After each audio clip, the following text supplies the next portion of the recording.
Good morning, good afternoon, good evening to you all. I remember from the last video how, the last live rather, how everybody was from an enormous breadth of the world at the time that I was streaming. So it is definitely a good morning or afternoon or evening to everyone.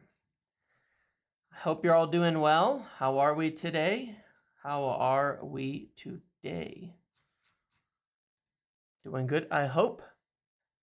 Yes? No? How far behind me are we there?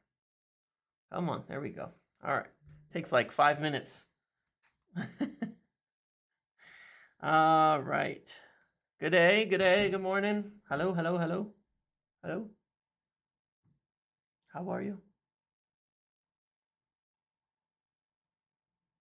Good evening. Yes. Hello from Phoenix. Yes. We can do that again. Where are you from? Where are you from? If you're in the chat, where are you from? Hello, Satyajit. Where are you from? It took a while. I went live at 8 my time, 3 o'clock, but it takes a while to catch up. Where are you from? 12 a.m. in Australia. Curitiba, Brazil. I love seeing it. Colombia, Oslo, Alberto. Oh my God. Belfast, Newport, Manchester, Nairobi, Iceland, Cambridge, Suffolk, Waterford, Denmark, Wales. I can't keep up with this. Thank you. This is awesome. That's so cool. Iraq, 5 p.m. Nice. Okay. South Carolina. Okay. Nigeria, West Midlands, South Africa. That's right. Nice. Very nice. It's lovely to have you all. It means a lot. I didn't do anything yesterday. It was like the first weekday I didn't make a video or do a live or anything in like 6 weeks or something like that, except when I was out of town on July 4th. But Wednesday night I was working until quite literally like 4 a.m. I had to debug something, and I was up so late, like Wednesday night, so into Thursday morning, and I was just too tired. I was just too tired to do anything, to have the energy to do anything yesterday. So that was it. I had to take a day off. I do have an intro. We do have a new intro. Actually, we do. And hold on. Why does it keep doing that? There we go. I turned the camera up. Tubbs, oh, you're here again. I did turn the microphone up just now. I work in marketing and advertising, but it's just there was just something I had to, some technical issues that I had to debug. You can prove it. You're watching from a space station. How can you prove it? I would love to see that. That would be the most unique way that someone has ever talked to us. I do have a new intro from Jevin. We do, and we will play that in a minute. But Bruno Fernandes, I need to know this space station thing. It is weird to think that I have a day job, because I wish, it would be a different scenario. I would be, if I didn't have a day job, I'd be in Los Angeles today. There's a press conference with Eric Ten Hag in about 3 hours. And then there's a training that for media as well, which I have all the approvals for. I literally couldn't get out there. I could not get out there. So yeah, but this is my day job. This is my location. This isn't my house. It would be a little bit of a weird spot for a house, to be fair. Yeah. What is that? Oh, yo, Hoko. Alright. How can you prove it? Beep bop, hello, it's the alien. Oh, okay. Alright, cool. Very good. How far am I from LA? It's like a 14-hour flight. You got me there. You got me. Okay. So let's get into it. Let's do it. I'm stalling, but it is nice to see you all. It is nice to see everybody. That's why I'm stalling. Yeah, you got me. Am I going to LA? Yes. So before I start on the, before I play the intro and get into things, I will be flying to LA in the morning, maybe while I'm sort of hanging out in the airport, relaxing, doing things. I'll do some little like no, a 14-hour drive. Excuse me. For some reason I was looking, why did I say 14-hour flight? You're right. 14-hour drive. For some reason I was like mapping it yesterday and I was like, "Oh yeah, 14-hour drive," and it confused me. It's like a 2-hour flight. That's my bad. What hair food do I use? Hair food? I don't know what hair food is. Man, I just eat regular food, and I guess your hair grows with that. So, yeah, new set piece coach. We'll talk about that too. But I will fly out to LA tomorrow morning. And, yeah, I will fly out tomorrow morning. And yeah, we'll do some things there. And yeah, I'm not in LA yet because of my day job. It's just been busy. And then I will, there's an event before, there's an event put on by the LA Supporters Club that is at the Cosm, I think it's called, in Los Angeles. Any of you here in the video going to be attending that? It's at the Cosm, COSM, very close to SoFi Stadium. And yeah, I'll see Phil for sure. The Cosm, there's an event there. It's hosted by the Supporters Club. It's going to have stuff in association with United as well. It's during the day on Saturday, 10 to 3, I think, something like that. And yeah, and then I'll be in the media section after that. So see if we figure anything out from up there. I'll see some of the other guys around. I'll try this year to see if I can get an interview with a player in the tunnel afterwards. You often can.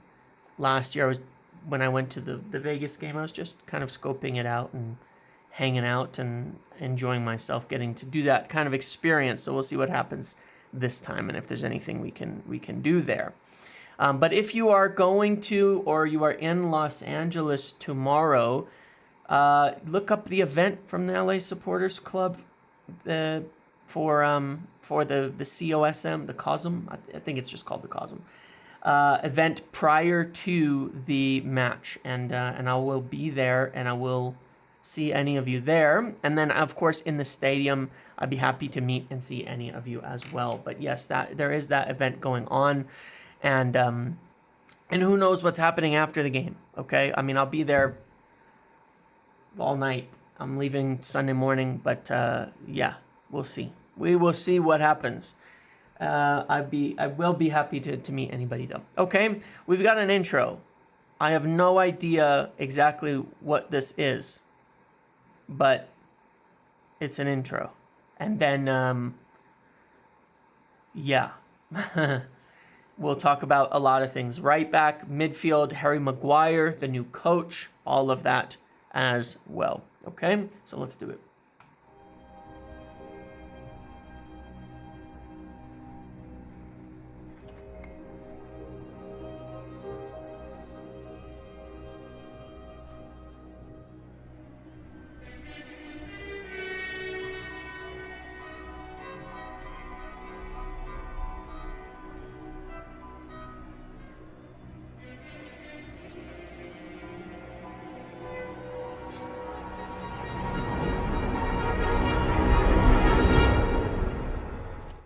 Okay, that was the new intro. The emergency buyback of Sofyan Amrabat. Okay. Awesome. Oh, man.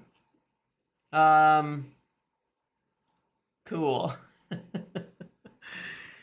All right, yeah, I did not watch it. I'm not gonna lie. That was good.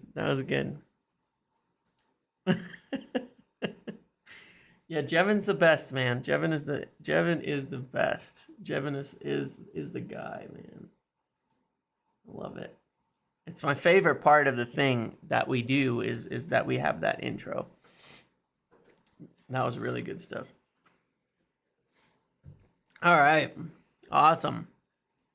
So the first subject we're going to talk about here is this this fullback situation. So obviously what happened yesterday morning, it was reported, this was kind of crazy. I literally left my office at 4 a.m. my time on Thursday morning. And like, as I was falling, I got home, and as I was falling asleep, I was getting something saying, you know, Mazraoui was about to join West Ham. And I was like, honestly, I'm just too tired to give a shit right now, and went to sleep. And then obviously there was ex David Ornstein, others all reporting that Mazraoui was joining West Ham, and that, you know, the other things.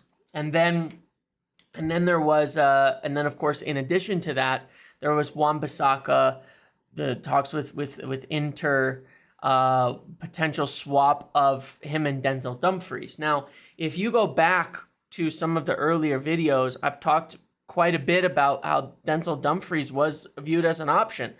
Nobody wants to sign Denzel Dumfries. He's the one player I think I've brought up this summer and in these months that I've never seen a single positive reaction, whether on YouTube or in Discord or anywhere, to signing Denzel Dumfries. And that, I mean, it's sort of a funny one. I don't know why he's so disliked. I mean, I understand why people don't want to sign him, but it is funny because he's the player that I have seen the least, like, nobody sits there and goes, you know what, I'd be cool with us signing Denzel Dumfries. And that is pretty funny to me, that he is almost universally disliked as a signing, you know. But I kind of get it. He's, you know, it's just you know, he's 28 years old. He's not that good. I get why we wouldn't want to buy him. Like, I get that he doesn't fit into the way that we're doing things. Yeah, he doesn't defend. He's basically a forward, and he's you know, all of that. So, you know, obviously we've got here, you know, this with Mazraoui. So with Mazraoui, he's, as I had understood it, the last thing I'd heard and said outside of West Ham getting him was that he was a serious target for United, and he still is. He still is, for sure. And I think the positive of a Mazraoui, obviously on ball, he's doing a lot, right? He's a very creative, very attacking fullback and all of that. And, you know, if he's coverage, I think it's really okay. I said this before on a signing. For 15 million, if he's coverage, I think it's okay. And, you know, when you look at these stats, obviously they're just stats. They don't tell the whole tale. But tackles and interceptions and all that are high. He backs up the press. No, Mazraoui has fallen through, right? And so that's what's happened, is he's fallen through for West Ham. They're not signing him. And United are still interested. United are still in pursuit of him. United still want him. So he's still, of course, an option for United at this point in time. And if you have missed that, Mazraoui to West Ham has fallen through. It is not happening.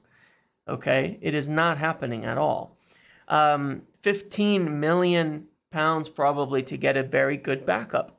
I'm okay with that. Now, what's the problem? Of course, the problem is with Wan-Bissaka at this point in time.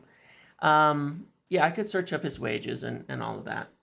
But the problem is with Wan-Bissaka at this time that his wages are too high. Now, I shared this a while ago, that one of the problems we were having with selling players, Wan-Bissaka, Scott McTominay, Lindelof, was wages. And people were saying, well, the wages aren't that high on these players. But the issue is, it's all relative, right? And a lot of players don't want to take a big kind of cut. They don't want to take a big cut, right? So or they're looking for a bump. So you take something like Scott McTominay. We'll talk about McTominay in a minute. But if you're making 130, 140, 150,000 right now, you don't want to take a cut down to 75 or 80 if you can. Now, part of the reason why for Wan-Bissaka there's interest from Italy and why that could be more of a viable choice for him is because, of course, in Italy, with the tax rates and all of that, the wages are a bit easier for some players. And so he could make certainly more money from Italy. You know, he would like to return to London, but it isn't the only option. It isn't the only option. And money talks, you know. Halftime oranges. Either lose Wan-Bissaka for free next year, swap him for Dumfries, who's at least a future sellable asset. Only logic I can see for the swap deal. I would disagree in that I don't think Dumfries is a sellable asset. At his age, in a couple of years, he's probably not a sellable asset. You know, and so I understand the concept for sure. Like, get a fullback in, get some money, get a fullback in at the same cost, so you don't have to spend. But, you know, it depends. Is it a downgrade?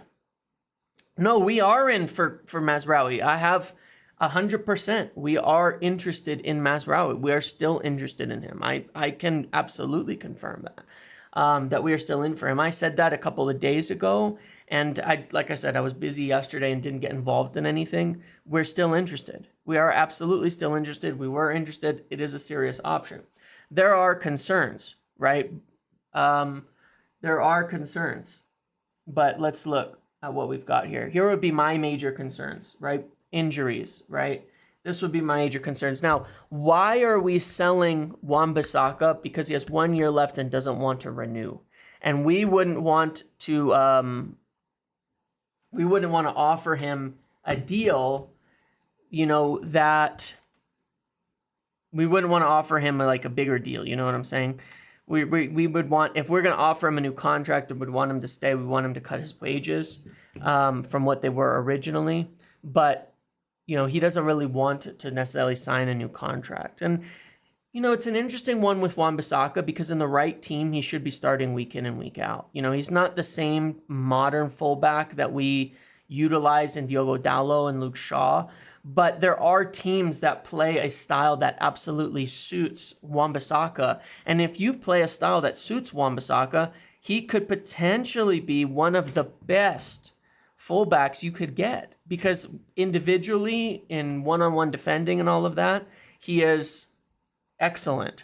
And so, you know, there's definitely some differences there. So, you know, we've seen with United, players go from United to Serie A and do really well, and to Inter in specific and do really well. And so perhaps, you know, he would have more of a position there.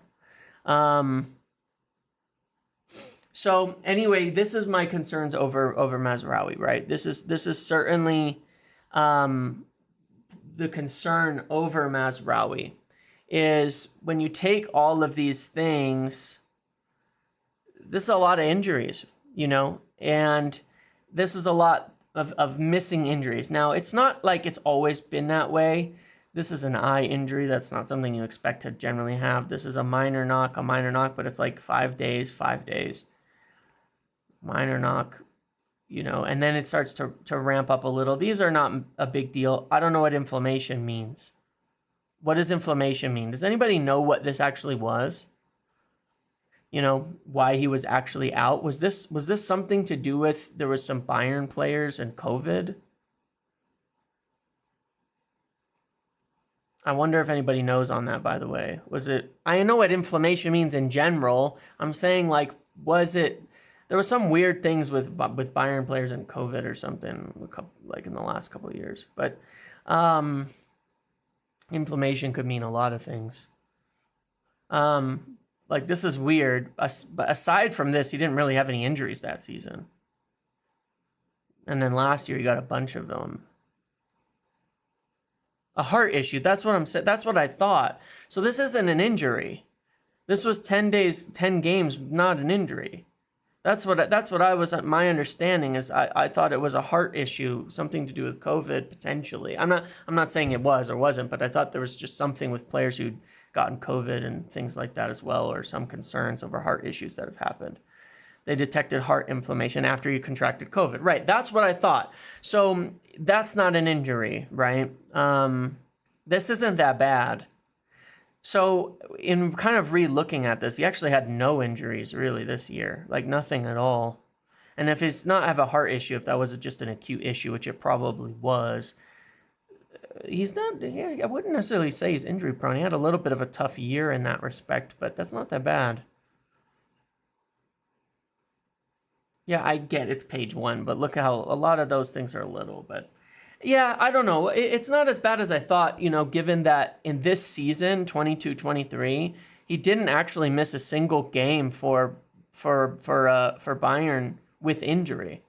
So, yeah, that's not bad.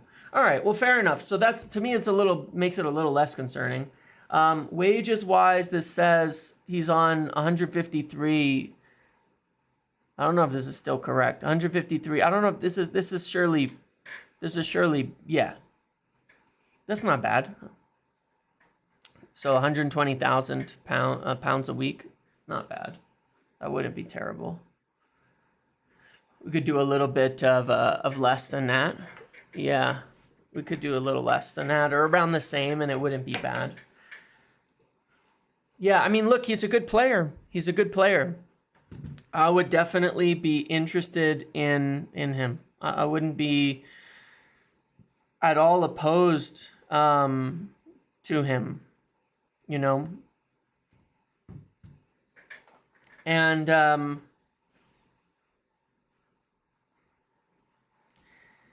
so, yeah, that's the thing. It's not bad. As a backup, I think that it would be fine to take him. I think it would be fine to take him. He's a modern fullback. He's an attacking fullback. He's not going to be first choice, but he will, I think, improve the team. And I think that's kind of what matters. Dumfries on here, if we look at him, I mean,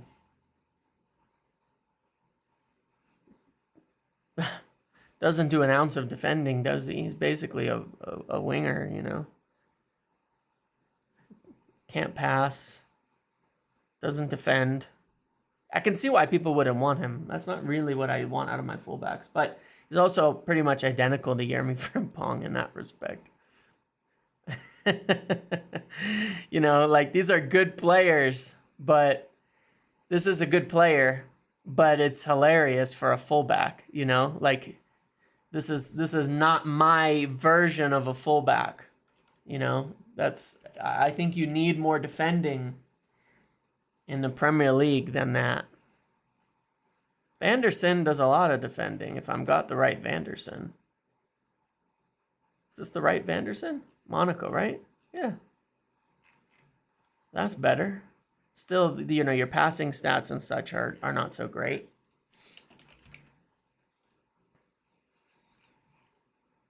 Dallow's kind of good, decent. There's things he does need to improve, but this is good. He defends enough as well. More balanced. More balanced, I think. More balanced. Malo Gusto, I really like as a player. I wish we had signed him, honestly. I mean, look at this. This is good. This is good stuff. Yeah, I really liked Malo Gusto. He's one of the more impressive players at Chelsea last season. So just to wrap it up on that subject, though. So essentially where we are today, Wan-Bissaka still wants to leave. We could still move him on to Inter. We still need to sort out his future unless he's going to accept the lower wages. There's still interest from Turkey in him as well. We're very interested in Mazraoui. Potentially Mazraoui could cover the left side. I don't know. We'll talk about that in a second. But we're still very interested in him there. And we're still definitely looking at these fullback things as as important. But for my money, I wouldn't mind keeping Wan-Bissaka for a year and just signing someone for free next season. I get why we necessarily don't want to, and it would be easier to solve it now, but maybe we wait and see. Yeah, and, you know, yeah, if you go to someone like, I mean, Kadioglu is interesting, right? Now, this is a different comparison, but sure, he's a balanced player. I mean, doesn't really do any box defending, as you can see down here, but press is high, backs up the press, all that. Usually when someone has high tackles and interceptions as a fullback, they're mostly backing up the press. But in Wan-Bissaka's case, it's more defensive. So it's a little hard to tell. You can see he does a lot of box defending. Look at the clearances and all of that, right? So, yeah, so that's the situation. There's still interest in Wan-Bissaka. There's still clubs talking about him. I don't think West Ham have 100% given up, but at this point in time, it seems unrealistic unless they can present a better price to him. And but Inter interested. There's clubs in Turkey still interested. But the wages will be an issue. It's hard for clubs in Turkey to pay $120,000 a week for a player or anything like that. So the next thing is, of course, moving on to the left back situation and the left center back situation, because we still need it. Now, I've been talking for a long time about how it was going to be Euro or De Ligt, okay? I've made it very, very clear that my understanding was it was going to be one or the other, and that they really weren't necessarily looking at two right center backs. And could De Ligt be brought in if we can't get anybody? Yeah, potentially still, but it'd have to be on a much, much more cut rate price. And as we can see from all the reports and everything that's come out, it is not the priority. It hasn't been the priority for some time. Since we got Lenny Yoro in as this top young right center back, and it's very likely that Harry Maguire stays. You know, you can see by his interviews today, his thing was always going to be to go and talk to the club. Now, the positive of a player like Harry Maguire, and where he deserves a lot of credit to me and a lot more than he gets, is that Harry is a guy who is committed. He's happy to compete. He's not going to shy away and say, I got to leave because I'm there's other players in my positions now. He'll be looking at it. He's an experienced Premier League player who knows the team, who has a good attitude, who is good, in how he presents himself and how he puts forward. He's much more of a leader than people give respect to. And he's sit there saying, look, I'm just going to back up Lenny Yoro and I'll work. And he's likely to stay. Like he said, he wants to stay. Nobody's told him he's leaving. As long as he wants to talk, as long as based on his talks with the club, he intends to stay, then he will stay. And that's kind of the simplicity of it. So yeah, we'll just have to see what happens there. He's got a year left, but he has a +1 on it. And part of it, of course, is with his wages. It's harder to shift him too. But he is a good player as a backup. He's one of the best backup center backs in the league. If you consider Harry Maguire a backup, he is one of the best rotation center backs in the league. He is. He just is. And I understand that people won't agree with that, but people in football certainly do, and people at Manchester United certainly do. So we've got that extra year on him. He's on big wages because we did a 6 year plus the one. And, he's a homegrown player as well, which is a good point. And you can say $200K for a backup, but it is what it is, He's been used mostly as a right center back for Ten Hag, right? Because of the dynamics of his right center back. And so the focus is certainly much more on selling and moving Victor Lindelof and getting a left-sided center back and a left back. And, that's the reality, so that's what we're focused on. That's the reality of it. Harry Maguire is one of those players that got, Harry Maguire is one of those players that continues. I see it with how people type and talk about him, that people have gotten convinced he's a bad player, that he can't play in a high line. Under Ole Gunnar Solskjaer, we played in one of the highest lines in the league with Harry Maguire and did quite well. It's just the reality of it. Is he a great player? No. Is he a good player? Yes, he is. He is. And I think United fans have gotten twisted on the idea of Harry Maguire and what kind of player he is, because he's a lot better than he gets credit for. But the reality is the club agree with that, hence why we're looking at a left centre back and left back. Now, if there was a big offer to come in for Maguire and he wanted to go, then it would be more realistic for him to be sold. But, it is, he hasn't. So what are we looking at there? The main options that have been mentioned that carry some weight, there's talk of like left backs purely that are like Tyrick Mitchell, Sergio Reguilon potentially, who came back on loan. But then there's interesting names like Hanchko as well as Archie Brown. And, and these are interesting players. Hanchko we've looked at before because, we've talked about him quite a bit, making sense, because he can play both sides. This is going to be different because it's obviously, once again, based on next 14 leagues, but this is a modern player. I mean, there's no doubt about it, right? When you look at the stats on him and things like that, it's a modern player. He's a ball player.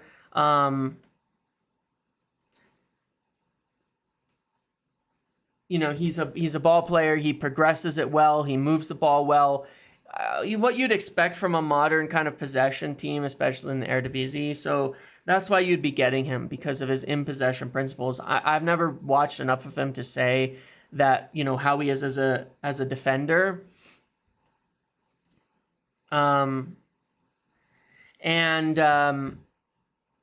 He's...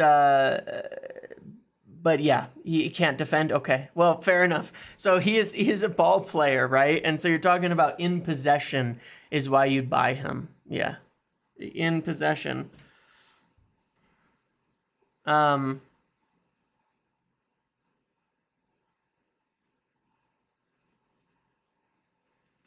So yeah, he can play left back, but yeah, and then.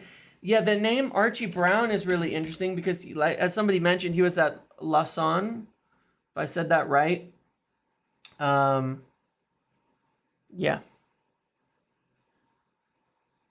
So that's interesting. That link is very interesting. I like that. Honestly, once we're getting into all of these players, the reality is for all of us, and one of the things that I want to say is that I don't think any of us know players well enough. Once we're going into these lesser known names and players from lower leagues and things like that, I don't think most people have watched enough to form a solid opinion, but I like what they're looking at. I've definitely asked people about Hanchko, and there's a lot of them who really like him. But in terms of on the ball and playing and things like that. And yeah, I agree. Just because you're looking at stats, it doesn't mean a player can't defend. A lot of it has to do with style, right? If they're in a team that dominates possession, they're obviously going to defend less. And that would also explain some of the ball playing stats being extremely high.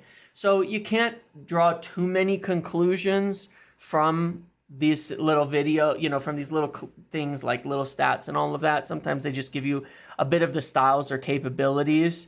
A lot of us haven't watched a lot of these players, For most of us, let's be honest, I like Kadioglu because I watched him at the Euros. I didn't watch any other bits of him, but people, fans of his club say he's great and things like that. So obviously people are interested. we don't know enough about a lot of these players. Who do we know about? Marcos Alonso. I don't want to sign Marcos Alonso because I've watched Marcos Alonso play for years. I know he's old and he's washed and he's past it, and there's the other reason I wouldn't want to sign him too. You know, there's players I think all of us know. There's plenty that we don't, that we want to not, that it's harder to draw conclusions on. And it's the same thing with like Denzel Dumfries. I think a lot of us have actually watched a fair bit of Denzel Dumfries to say, yeah, that's why I don't want to sign Denzel Dumfries, right? So that makes sense. But I think that as a fan base, you know, a little bit we could, I know it's part of the game, but to pretend a little less like we know about all these other under the radar players, I'm fine. They make a move for someone like Hanchko, Archie Brown, whatever. Cool. Sounds good to me. Tyrick Mitchell feels like that would be tough. You know, Crystal Palace are going to probably, I would imagine, ask for quite a bit of money for him. I don't know much about him as a player. I've obviously, I've watched him, but I've never paid much attention to him. He seems like a defend-first fullback who's kind of very similar in some ways to Wan-Bissaka. Left-sided, obviously. I don't think he's a particularly good player, you know, on the ball. I've never noticed him standing out in that respect. So I think that would be not one that makes loads of sense. The Jimmy Dazzler, in your opinion, what happens to Anthony this season? Everyone interested in him? Love the content. Enjoy LA. Anyone interested in him? Yeah, that's a good question. So on the left back and left center back situation, they're still looking. Obviously, we've been interested in players like Inacio. There's other reports going around. But obviously, right now, what they're doing is doing their research. They're looking. They're contacting different targets, moving on to that kind of priority. And a lot of it comes down to this problem with Tyrell Malacia. You know, as I had mentioned, Tyrell Malacia's injury is not just because he's back on grass, you know, which was kind of like presented like, oh, he's back, he'll be back soon. You know, they're looking at a left back because they have absolutely no certainty in his ability to be a player moving forward for them. You know, there is no certainty when he will be fit, how long he can play, if he'll be able to play at the same level. And that is a big problem, and that's why they're looking at this. And so this is kind of the next priority where I think they want to get someone affordable. Because they got Euro in, the left side center back is more important. Because Gerard Braithwaite seems impossible to get. Again, like I said, after Braithwaite, we didn't move straight to De Ligt. We moved to focusing on left center backs and left backs, and that's kind of what we always expected. So that's what they're working on at the moment. They're exploring things. I think part of the challenge now as well is that, you know, a lot of people are out in Los Angeles. Of course, there's the guys back home still working on transfers and all of that. But, you know, we're going to need, it might take a little bit. Like there might be some things happening. And then once we come back, the stories really kick on for the final moves. But it looks like they're going to be kind of lining this up. And ideally, they could get something done here at left center back, left back, with just a minor sale of Lindelof, and they'd have the money for it if they're not going for someone very expensive. So that's what I'm looking for, and hopefully that's the next thing. Not because we don't need other areas, but I do think we have to address that. I think we have to address that, you know. I think we do. Now, we were able to bid something like, apparently, what was reported, 30 million euros. And the reason why we don't want to sign De Ligt and use Maguire as the left center back, right center back backup. Now, here's what's really funny. I mentioned Maguire, and people were whining about 200,000 a week wages for a backup. How much do you think De Ligt is on? He's on more than that, a lot more than that. A discount on his wages would get him down to 225 or 250 for a backup, and then you're adding a cost on top of that. So anyway, if you sign De Ligt, you end up with paying a lot for a backup too. The other factor with it is that by getting a left-sided center back or left back, then it allows Luke Shaw some flexibility and coverage there. And the idea here is that there's two problems you're trying to solve that aren't solved by signing De Ligt. You're trying to solve the situation where you can back up your left back. You can back up your left back. We don't want De Ligt to start for Lenny for now. That's the issue. Lenny Yoro is here to play and develop at a high level. He started all last season for a club. He's not coming to be a bench option. He didn't pick us over Real Madrid to be a bench option, you know? That is a serious consideration. So, you know, I think that getting a younger player on better wages, like getting a left back this year, like Hanchko, and then next year moving Maguire and getting another young player in a similar vein who's on good wages to back up at right center back makes more sense and would be, would be more helpful. So that is part of it. So we're focusing on that, and that is where definitely some of the effort and energy is being poured into signing someone. In the midfield now, it's kind of, it's the same as I mentioned earlier in the week. You know, they were very much looking at Ugarte still. Okay, they're very much, they're looking at backup options, like from our intro video, the emergency Amrabat option. We're looking at, Fofana for backup options, but it's about money. It's about money, right? No, you're not understanding. Lenny Yoro will not be joining to be third center back. That is not why he picked us over Real Madrid. Okay? Lenny Yoro did not pick us over Real Madrid to be the backup. Got it? You got to get that point. We convinced Lenny Yoro to join us. We did not convince him to join us for Ten Hag's favorite player to play in front of him. That is not going to work. Just understand that. It is not about having quality in the team. It's about the individual themselves, okay? I'm not trying to be rude or insulting with that, but you got to understand the differences in all of these things. It was reported on Rabiot that he's unlikely to join. Zubamendi, obviously another player that we're interested in and have looked at in the past.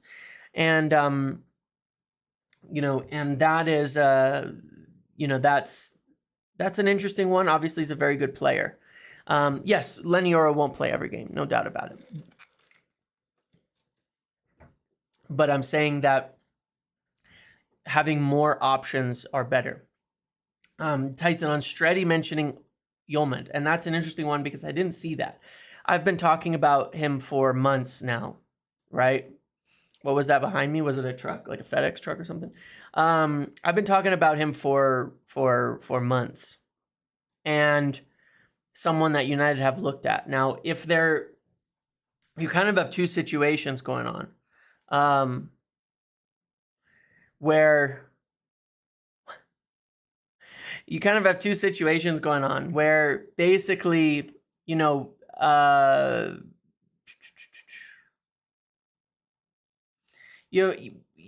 the left-sided center back and left back area, they're exploring all of the different, avenues, all the different things that could be options. In the midfield, because it's kind of stalled out, they're also exploring a lot of different options. And so if they were going back and exploring Yulman, that would be cool. I don't care if he has an Arsenal tattoo. Who cares what fan they are?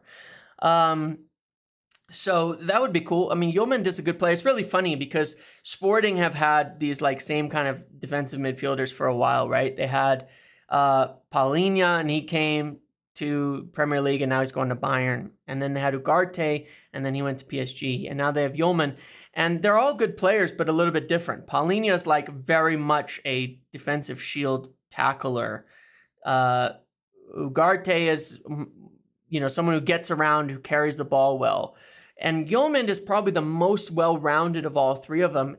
They've been decent players, all the ones that they've had. And so I would definitely take Yulman. I would have taken him for some time. He's a smart player.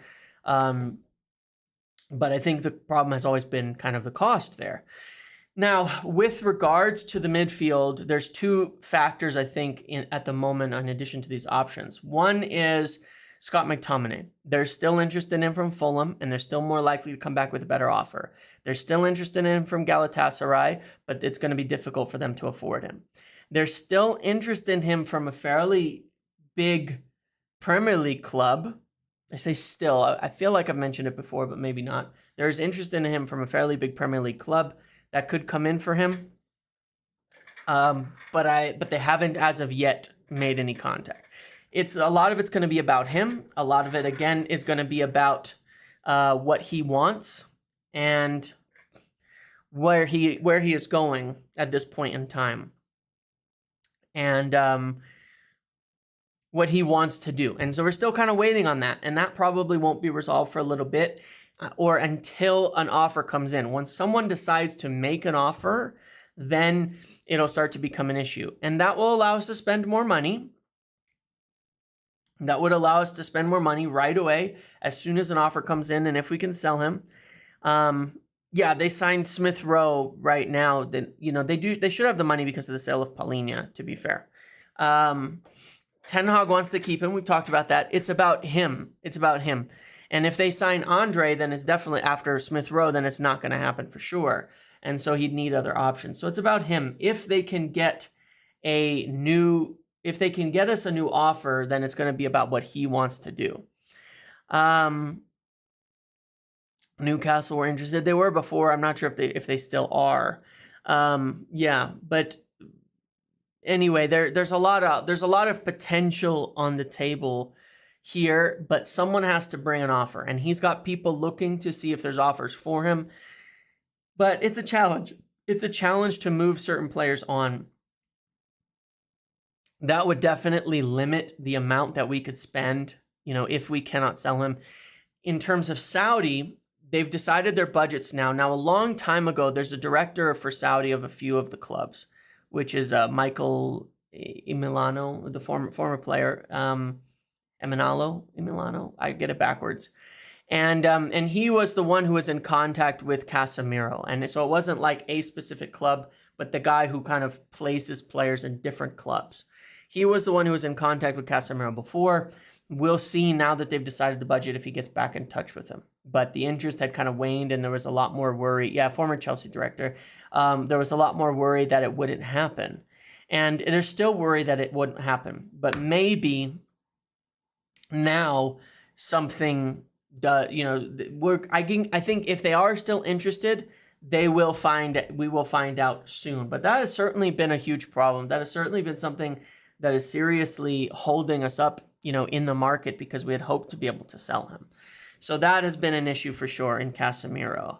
But there's interest still in McTominay, so we'll see if they don't get Andre, or if they offer a second offer for McTominay and he wants to take it, then that gives us big wages. We'll see if Saudi now come in for Casemiro.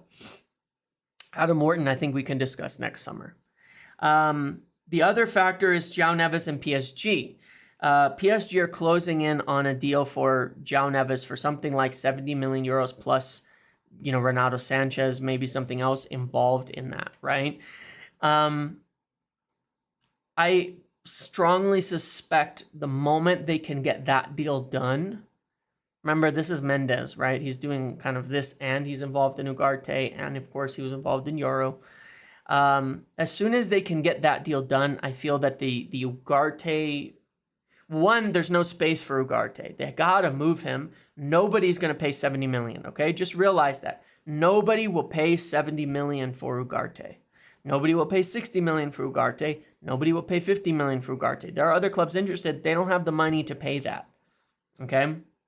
So as soon as that João Neves thing happens, then it can probably open the door for a more flexible option for Ugarte. Now, at the same time, a more realistic price, maybe a loan with a conditional obligation. Maybe it involves them then making some kind of offer that involves Jadon Sancho.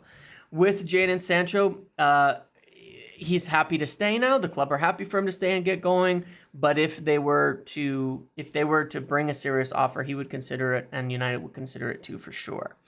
And so that might work out with or without Sancho. I'm not saying he has to for this deal to happen, but that might make things more flexible. Now, if they don't come down in the realistic price, then I do think we're looking at a lot more of these backup type of options, especially if we don't sell Scott McTominay.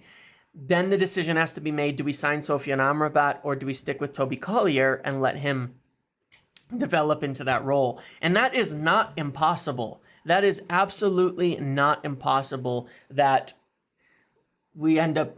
I mean, it seems kind of ridiculous. It is a priority, but it is not impossible that we keep Toby Collier in that role and have him play. That he stays and he plays more. I think he's better than Amrabat. I would rather Collier play and develop than buy Amrabat. That's my personal question. Let me ask you guys that. I love a poll. That is a good question. Like, if these were the two choices, I'm not saying that, I know obviously the ideal is to buy a different midfielder. But if it was to let Collier play in it or Amrabat, then which would you prefer? Let's do a poll. Then to spend some money on Amrabat, which would you prefer?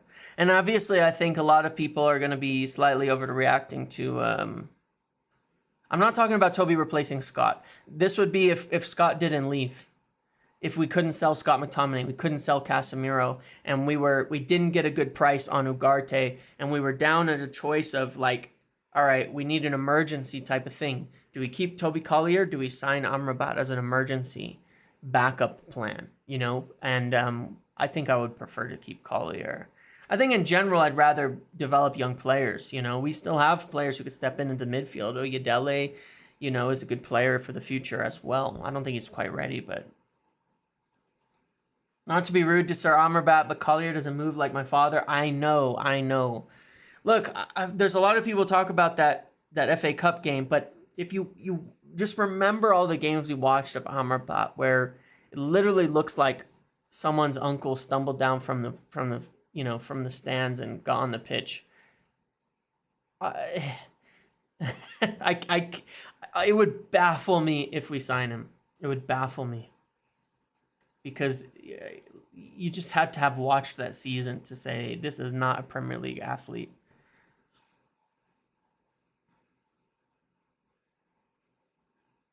Do you think United messed up once they got Euro and knew Braithwaite price wasn't going to fall? They should have jumped all over Onana straight away. I don't think we wanted Onana that much. I've said that before. I really just don't think we wanted Onana that much. There was concerns, like with Onana, I know that we liked him and that we've watched him in the past, but there's been concerns that he doesn't really play in the role that we wanted, I guess. And so even if he could do it, they hadn't seen a lot of evidence. I mean, saying that's rich coming from a Maguire advocate. If you're comparing Maguire and Amrabat, that just explains how incredibly underrated Harry Maguire is as a player. Harry Maguire is 10 times the Premier League player that Amrabat is and has been for a long time. He's a much, much better Premier League player.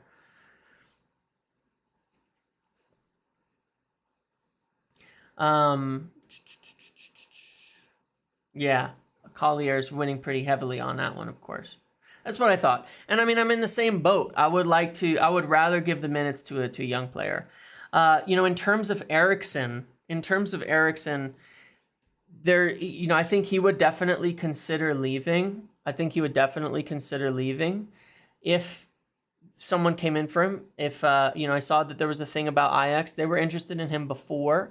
Eriksen only has a year left as well. Jay Brew, what's Toby's ceiling and who would you compare him to? I don't know. A lot of us haven't really watched Collier that much. To be very, very clear, a lot of us have not watched Toby Collier that much. What we know is that he's rated by the club.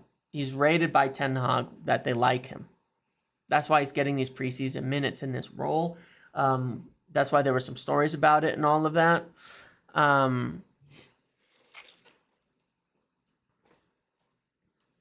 But I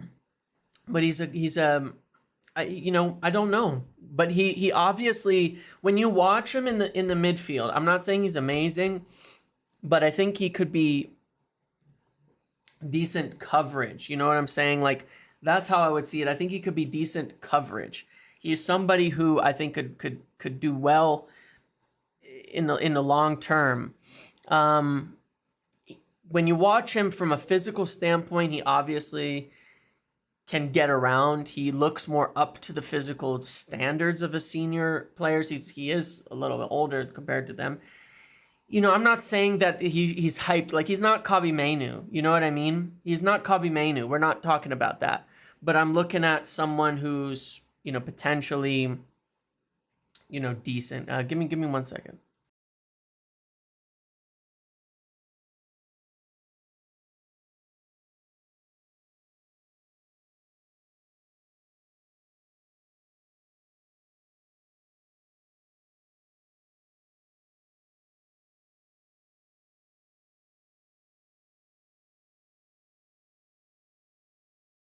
Okay, sorry about that. Work is calling, and I'm gonna have to end in a minute anyway, so that's fine. But yeah, I think that it's all really dependent. It's all dependent on what we want to do and where we want to go next. Sir Jim is calling. I know.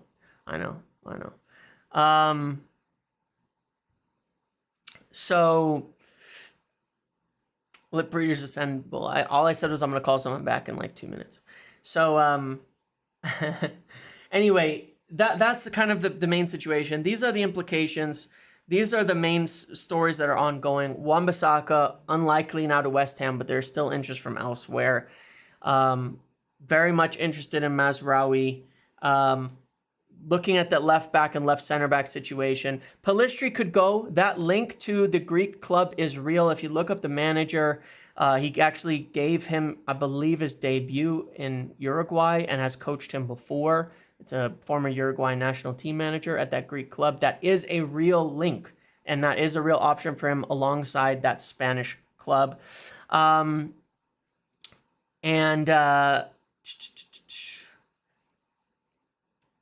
looking at those left-sided center backs. McTominay still has interest. If Fulham bring an offer, then and once João Neves moves to PSG, that might open things up for Ugarte. So, yeah, a lot going on here. A lot going on at the moment. I think it's going to be a little bit slower. It just naturally is while we're over in the U.S. But yeah, so that's what I wanted to talk about today. It's not solid yet. If it was more solid, I'd give you more solid information. It's just these are the plans that they're working through, and I just wanted to explain a lot, get into it, and have it all be understood. Again, I will be in LA tomorrow. If you're there, come say hi. Come to the event at the Cosm before the game. If I'll be at the stadium, I'll tweet something when I'm walking around if people want to come say hi or something like that. I don't know. I don't know what I'm not used to doing anything like that. So, but feel free. Those are the priorities. United are likely to field a pretty strong lineup tomorrow, very much so, and I think it should be a good game. I will be doing a watch along on Wednesday next week. It's going to be weird hours for most of you in the UK, and it's going to be 8 o'clock for me, I think. So we'll watch that one. Oh, and the last thing, yes, was this coach. United are looking at bringing in this coach, and the name escapes me at the moment, but he's going to come in likely as more than a set-piece coach. More than a set-piece coach. Not just a set-piece coach, but bring more to the table. It is a very real thing. They're very interested in him. He's worked with Jason Wilcox before. And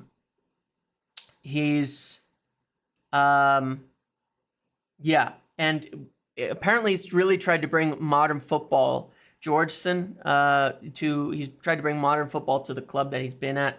Andreas Georgeson. I might not be pronouncing that right. But that is definitely real. United are very interested, want to bring him in, and likely will. And he's had a good impact on things wherever he is. But think of him not just as a set-piece coach, but as someone to bring more to the table. On Sancho, there's nothing new at the moment.